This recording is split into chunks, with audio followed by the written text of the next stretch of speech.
Nós também estamos na programação da Mostra Sesc de Culturas no Cariri 2021.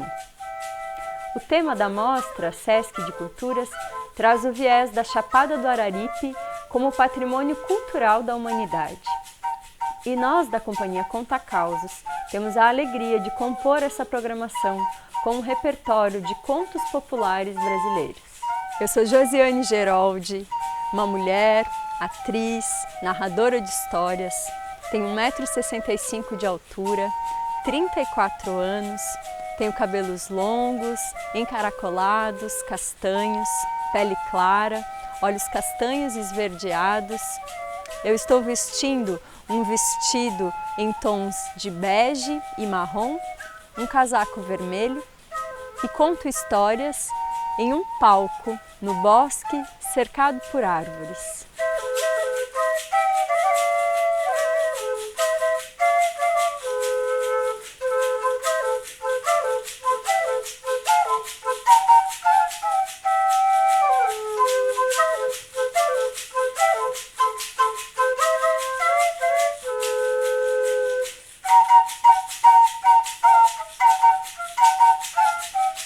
Eu sou Thalita Falcão, musicista, tenho a pele clara, olhos castanhos claros, cabelo castanho. Estou vestindo uma saia marrom, um casaco verde musgo e uma boina marrom clara. Eu vou tocar flautas de bambu e percussão. Eu sou Eduardo José Figueiró, sou um homem, tenho 29 anos, tenho olhos e peles claras, estou vestindo calça marrom, camisa listrada, touca listrada, e nesse vídeo eu vou tocar berimbau, pífano de bambu e pandeiro.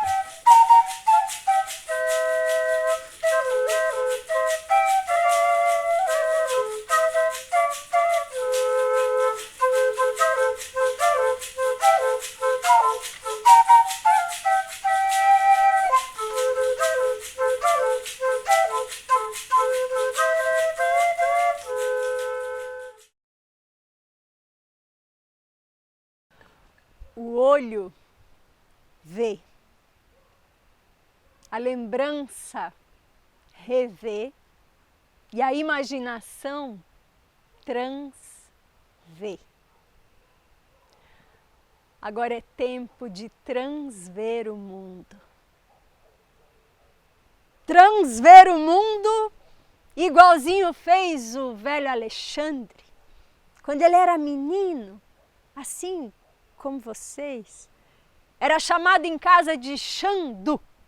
O pai chamou o menino numa tarde, dia como hoje, e mandou que ele fosse procurar uma égua pampa, arisca, que tinha escapado do curral. Mandou que o menino fosse procurar pela égua pampa e disse que ele só podia voltar para casa quando conseguisse montar no animal. E menino, vocês sabem bem como é que é. Pega por desvios. No meio da tarde o Xandu se esqueceu que tinha que procurar pela égua pampa e se encontrou com a beirinha do rio. E ali ele tomou banho, subiu em árvore, brincou a tarde inteira. No final do dia ele deitou na grama para descansar, acabou pegando no sono. Quando ele acordou, era noite.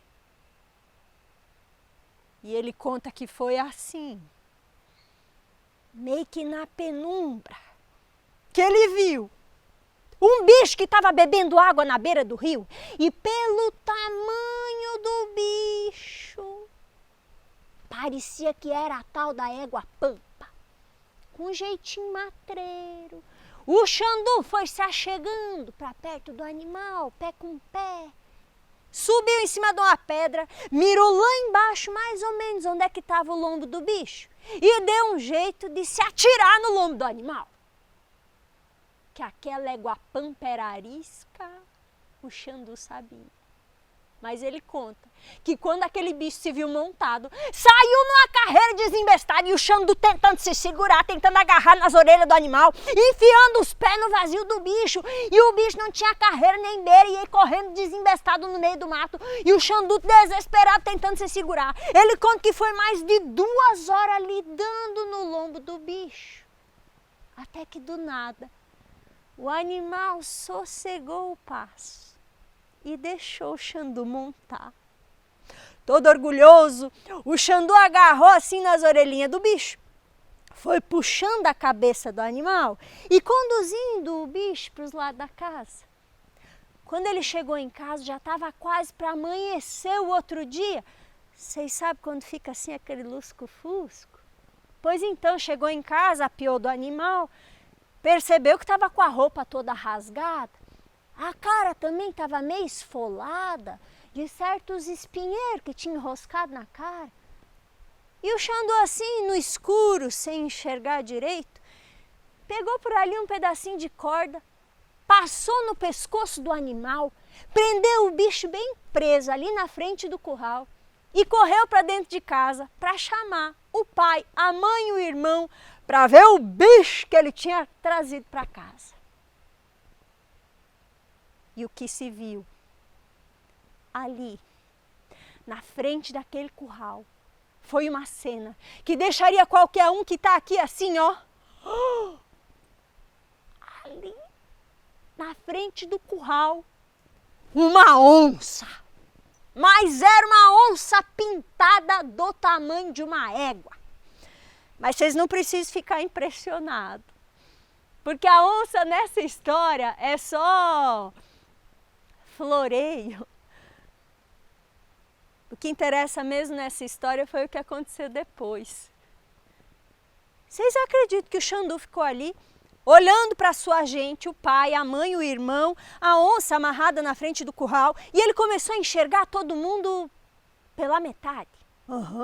Sim. Olhava para a mãe e enxergava só metadinha da mãe. Olhava para o pai e enxergou só um revesgueiozinho. O irmãozinho, que era pequenininho, ele enxergou só uma metadinha. E quando olhou para a onça, o Xandu enxergou só o rabo, as patas para trás. E foi o pai, prestando atenção na cara do menino, que percebeu o estrago. No meio daquela correria desembestada do Xandu tentando se segurar no lombo da onça, ele nem percebeu o momento do golpe fatal. Mas um espinheiro havia lhe atravessado a cara e arrancado um olho do rosto. Era por isso que ele estava enxergando tudo assim pela metade. O caso era bem grave. A mãe começou a fazer pergunta, ficou apavorada e disse: Xandu, como é possível uma coisa dessa, menino? Você montou numa onça, perdeu a bulica dos olhos. Naquele dia o Xandu não quis conversa. Ficou assim meio amuado. Se encostou lá numas tábuas do curral e ficou pensando que a vida depois daquele dia ia ficar difícil. Mas de tanto pensar, ele também pensou que de certo nem tudo estava perdido. Porque ele pensou que ainda lembrava mais ou menos onde era o lugar do espinheiro. E pensou que se voltasse lá no mato para procurar o olho escapulido da cara, vai que ele ainda conseguisse encontrar a buliquinha do olho escapulido. E vai que o olho ainda pegasse na vista. Bom, de certo a vista não voltava. Mas pelo menos ele tapava o buraquinho e ajeitava uma boa figura. Fez o plano e foi. O Xandu passou a tarde inteira procurando o olho que tinha escapado da cara no meio do espinheiro. E virou as moitas, olhou embaixo das pedras, chacoalhou o galho das árvores e nada. De certo os urubus já tinham dado conta. O menino ia voltando para casa assim, desacorçoado, quando de repente, pá! Agora vocês têm que imaginar o olho do Xandu enfiado naquele espinho de pau, cobertinho de mosca. O Xandu pegou aquele olho do espinheiro com muito cuidado, tirou o pó na blusa e enfiou o olho no buraco da cara. E o que o Xandu viu? Os miolos dentro da cabeça. Sim, meu povo, ele conseguiu enxergar os miolinhos, tudo muito branco dentro da cabeça. E dentro daqueles miolinhos que parecia assim um monte de macarrão, ele começou a enxergar as pessoinhas que ele pensava naquele momento. Então ele enxergava assim, num canto da cabeça, o pai, no outro canto dos miolos, a mãe que caminhava nervosa de um canto para o outro dentro dos pensamentos. Lá num canto das ideias ele enxergou o irmão, miudinho, parecendo um grãozinho de milho. E quando ele virou aquele olho para baixo, o Xandu conseguiu enxergar o coração. E o coração do Xandu fazia tuque, tuque, tuque, tuque, tuque, tuque, tuque. E quando ele olhou mais para baixo, ele conseguiu enxergar o bucho. E olhando mais para baixo, ele enxergou os bofes. E aí ele achou que estava malucando. Pensa a situação do menino. Quando ele olhava com aquele olho que estava virado para fora, ele enxergava metade dos espinheiros, metade do céu, metade do sol, metade dos urubu. Quando ele olhava com aquele olho que estava virado para dentro, ele enxergava metade dos miolos, metade das peçonhas, metade do coração, metade do bucho, metade do bofe. Aí ele entendeu o que tinha acontecido. É claro que ele tinha colocado aquele olho do avesso. E um olho assim, virado para dentro da cabeça, enxerga os pensamentos. O menino Xandu teve que tomar uma decisão. Ele pegou o dedo, enfiou no buraquinho da cara e pá, desvirou a vista. E vocês acreditam que tudo voltou a ficar inteiro? O caso é que o menino Xandu conta que depois que ele aprendeu essa proeza de menino, de virar o olho para dentro da cabeça para enxergar os pensamentos, ele disse que depois que o olho voltou a olhar para fora, o mundo ficou muito mais bonito, inteiro, verdadeiro. Então as histórias de hoje são para virar o olho para dentro da cabeça. E o caos é o seguinte e o seguinte é esse. Essa história aconteceu num lugar chamado Serra do Deus Me Livre. E lá em Deus Me Livre, exatamente entre a estrada de lá por cima e a estrada de lá por baixo, bem no meio, existia um lugarzinho chamado Fim de Mundo. Na terra de Deus Me Livre, naquele fim de mundo, vivia um homem chamado José Barbosinha dos Santos Anfilofe Antônio. Eita nomão! E como era costume, lá na Serra de Deus Me Livre, era sempre assim. A pessoa nascia, já ganhava um nome comprido e automaticamente já saía da maternidade com apelido. De modo que o José Barbosinha dos Santos Anfilofe Antônio ficou sendo conhecido em Deus Me Livre como Zequinha Piriri. O caso é que depois que os pais do Zequinha Piriri morreram, o Zequinha ficou sozinho lá naquele Deus Me Livre e ficou assim, ó, bem sozinho. Acontece que um me diz que começaram a falar que lá no alto do morro do Zequinha Piriri, em noite de lua cheia, estava acontecendo umas coisas assim meio estranhas. O pessoal começou a falar que tinha uma cabaça encantada, que toda noite de lua cheia cantava. O povo deu para falar que aquela era a última cabaça do mundo, por isso era uma cabaça encantada. Ninguém sabia o que a tal da cabaça encantada podia fazer, mas em últimos casos, ninguém nunca foi lá para ver.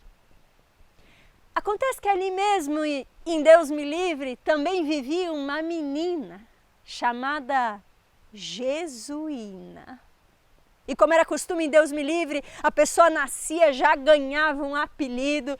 A Jesuína ficou sendo conhecida como Jesuína. O nome era um bom apelido. A Jesuína cresceu ouvindo aquela história do povo dizendo: Jesuína não vai brincar lá em cima, Jesuína ninguém nunca foi lá, Jesuína não vai lá que a cabaça te pega, Jesuína não vai lá, não vai lá, não vai, não vai, não vai, não vai, não vai. Foi. Foi num dia que nem hoje. passou pé com pé na frente da casa do Zequinha Piriri, subiu o alto do morro e quando a Jesuína chegou lá em cima, ela viu. Tinha mesmo um pé de cabaço, um pé de porongo, um pé de catuto que era assim, ó, desse tamanho. Pendurado naquele pé de cabaça, a Jesuína viu várias cabacinhas bem pequenininhas do tamanho de uma pera. E ela olhou aquelas cabacinhas tão pequenininhas, penduradinhas e pensou: mas é isso aí? Isso aí é normal. E achou as cabacinhas tão bonitinhas que resolveu escolher uma para ela. E para todo mundo saber que ela teve coragem de subir o morro do Zequinha Piriri, a Jesuína resolveu marcar o nome dela na história. Pegou um espinho de laranjeira e resolveu escrever a letra J na cabaça, para todo mundo saber. Foi lá e escreveu a letra J de Jesuína. A cabaça nem se mexeu. A Jesuína pensou: isso aí não é cabaça encantada aqui nada, aqui pra você. Ó, virou as costas e foi embora.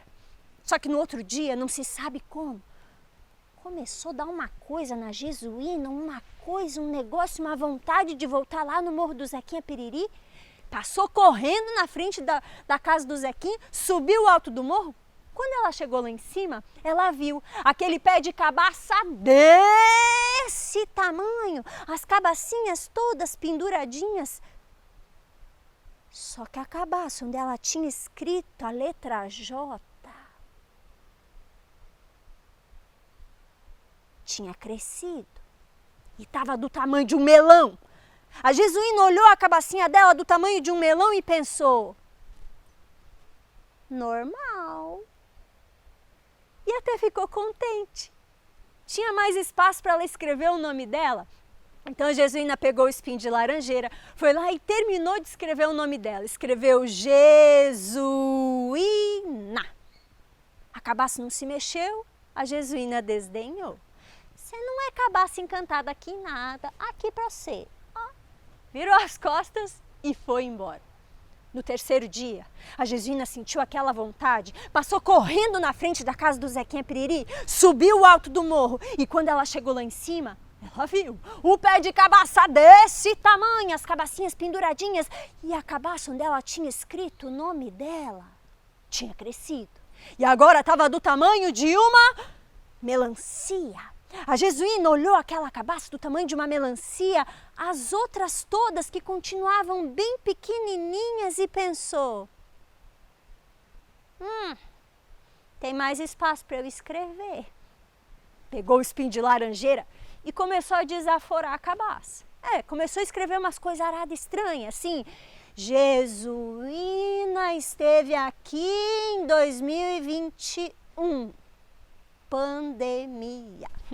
Jesuína ama Humberto Carlos. Jesuína, a menina mais bonita do Brasil. E escreveu, desaforou, escreveu umas coisas aradas, fez uns desenhos estranhos. A cabaça não gostava. Mas como ela não tinha espelho para enxergar o que a Jesuína desenhava, ela não reclamava. Sei que a Jesuína terminou o desenho e foi embora. No quarto dia, quando a Jesuína correu lá no alto do morro do Zequinha Piriri, ela chegou lá, viu aquele pé de cabaça, as cabacinhas todas, tudo bem pequenininho ali, penduradinho. E quando ela olhou a cabaça, onde ela... A cabaça tinha crescido e estava do tamanho de um Fusca. Era do tamanho de um Fusca, era uma cabaça gigante. A Jesuína pensou: normal. E pensou que tinha lugar para ela escrever um livro. Só que quando a Jesuína pegou o espinho de laranjeira e foi se aproximando daquela cabaça gigante, aquela cabaça do tamanho de um Fusca, o chão começou a tremer.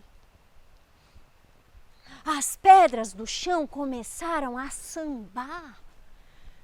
A jesuína começou a sentir um vento soprando e quando ela encostou o espinho de laranjeira naquela cabaça do tamanho de um fusca, a cabaça soltou do pé. E quando soltou do pé, a cabaça começou a murmurar assim, ó.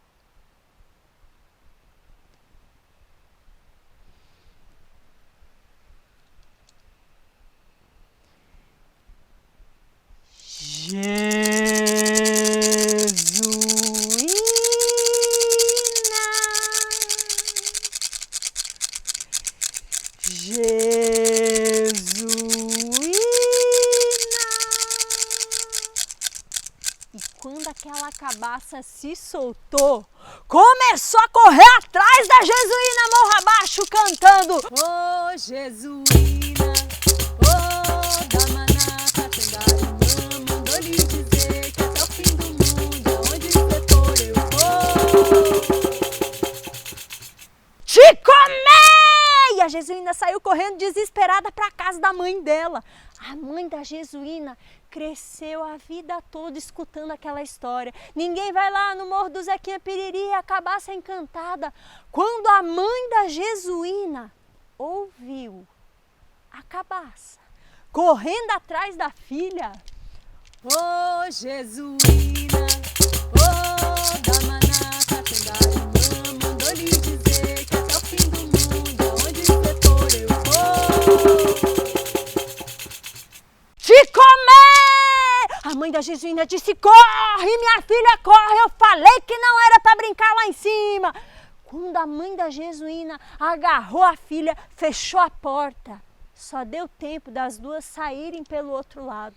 Aquela cabaça gigante atropelou a casa da jesuína. Não sobrou nada. As duas foram correndo para casa. A casa da avó da jesuína.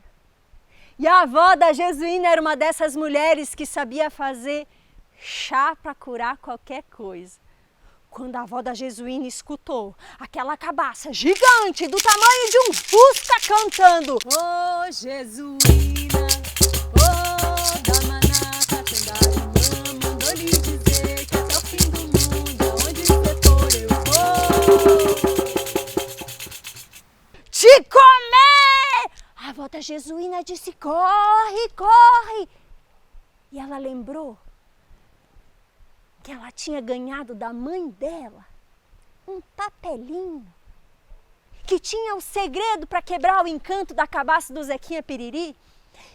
E a avó da jesuína correu para dentro do quarto, abriu a gaveta e pegou lá atrás, depois das camisolas, o segredo.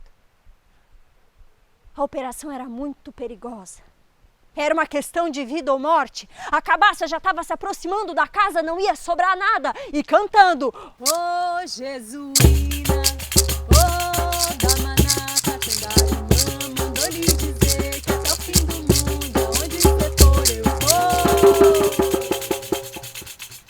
te comer! A avó da jesuína pegou um espelho. Um espelho de quebrar encanto de cabaça. Era um espelho muito grande. Segurou o espelho parado bem na porta da casa. E quando aquela cabaça gigante foi se aproximando: ô jesuína, ô damanata, Tangarumã, mandou lhe dizer que até o fim do mundo, onde você for eu vou te comer! Quando a cabaça se viu no espelho, começou a enxergar. Jesuína esteve aqui em 2021. Jesuína ama Alberto Carlos. Jesuína não sei o que lá, Jesuína pra cá, Jesuína pra lá. E aqueles desenhos estranhos, aquelas coisas aradas espalhadas no corpo dela. E a cabaça começou a se enxergar no espelho e não gostou. E aquela cabaça gigante começou a tremer.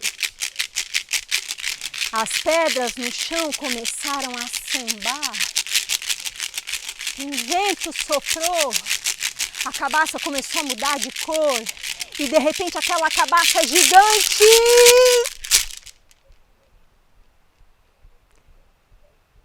E o que se ouviu depois, lá na Serra de Deus Me Livre, mas também deu para ouvir aqui em Chapecó. Deu para ouvir em muitos lugares do Brasil. Foi um som que o povo conta que era assim.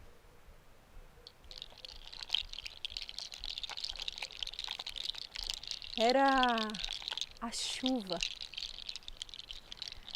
A chuva das sementes que estavam dentro daquela cabaça gigante, que quando explodiu, espalhou assim semente de cabaça por todos os cantos do Brasil.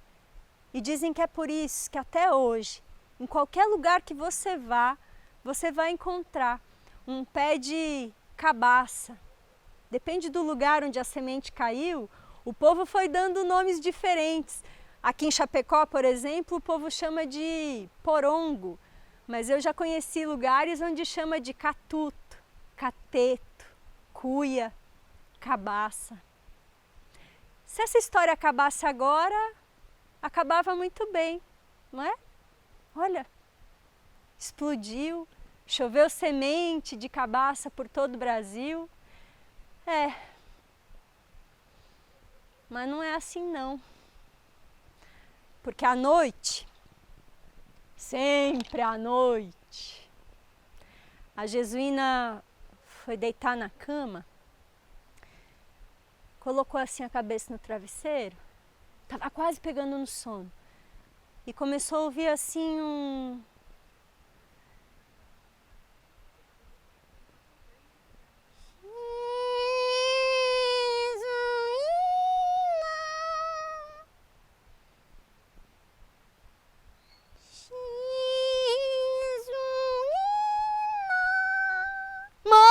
Tem alguma coisa aqui no meu quarto.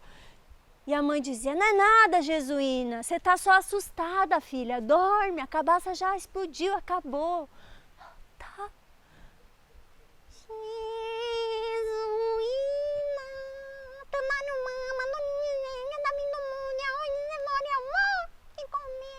Mãe, tem sim alguma coisa aqui no meu quarto. A mãe entrou no quarto e ouviu também. Tinha mesmo uma vozinha cantando no quarto da jesuína. A mãe começou a procurar onde estava aquela voz, olhou embaixo da cortina, ergueu o tapete. Embaixo da cama. Quando a mãe da jesuína ergueu o colchão, estava lá. Entre o colchão e o estrado de madeira da cama, uma sementinha de cabaça desse tamanho, cantando com uma boquinha toda raivosinha assim, ó. Jesuína, Tandarumá, mandou-lhe dizer que até fim do mundo, aonde demora amor te comer. A mãe da jesuína pegou aquela sementinha assim com muito cuidado. A sementinha pulava na mão dela assim, jesuína, eu vou te comer, vou te comer, vou te comer, vou te comer, vou te comer. A mãe levou a sementinha para fora no quintal, abriu um berço na terra. A mãe da jesuína sabia que toda vez que a gente quer plantar uma coisa na terra e quer que a coisa nasça, a gente tem que preparar o berço. Não pode abrir uma cova. A mãe da jesuína abriu o bercinho na terra, colocou a sementinha lá dentro, cobriu com um pouquinho de terra. E vocês acreditam que mesmo ali, plantada na terra, a sementinha continuava cantando assim, ó.